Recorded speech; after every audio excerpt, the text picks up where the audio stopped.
बघू शकता हळदी कुंकूसाठी खूप छान असं डेकोरेशन केलं आहे। ते कोणी केलं आहे ते पुढे तुम्हाला सांगेलच मी आणि दाखवेल पण तुम्हाला।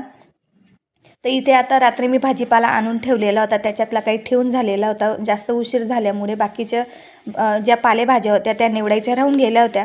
तर आता मी ते निवडून घेते, कारण ते जेवढे लवकर निवडून घेतले ना तेवढे निवडायला फ्रेश आणि मेथी तर खूप पटकन खराब होऊन जाते। तर एक पार्सल पण इथे आलेलं होतं, मी ते पार्सलमध्ये काय आणलेलं आहे ते मी दाखवतेच पुढे तुम्हाला। त्यानंतर इथे कोथिंबीर मेथी माझी निवडून झालेली आहे, मी डब्यात कोथिंबीर भरून घेतली आणि अशा प्रकारच्या ज्या पिशव्या असतात ना त्या पिशवींचा मी शक्यतो पालेभाज्यांसाठी खूप वापर करते, कारण याच्यामध्ये ना 2-4-8 दिवस व्यवस्थित राहतं आणि ओलसरपणा कमी येतो। त्यानंतर मी मसाल्याचं डबं धुवून ठेवलेलं होतं, तर ते पण आता वाढून गेले, ते पण मसाल्याचं डबं भरून घेते।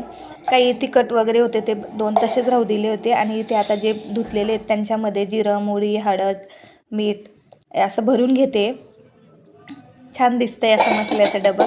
त्यानंतर मुलासाठी जे पार्सल आणलेले आहे मी त्याला आता देते, कारण तो कॉलेजमधून आता आलेला आहे, इथे बघू शकता आणि त्यालाही आवडलेलं होतं, त्यानेच पार्सल हे मागवले होतं।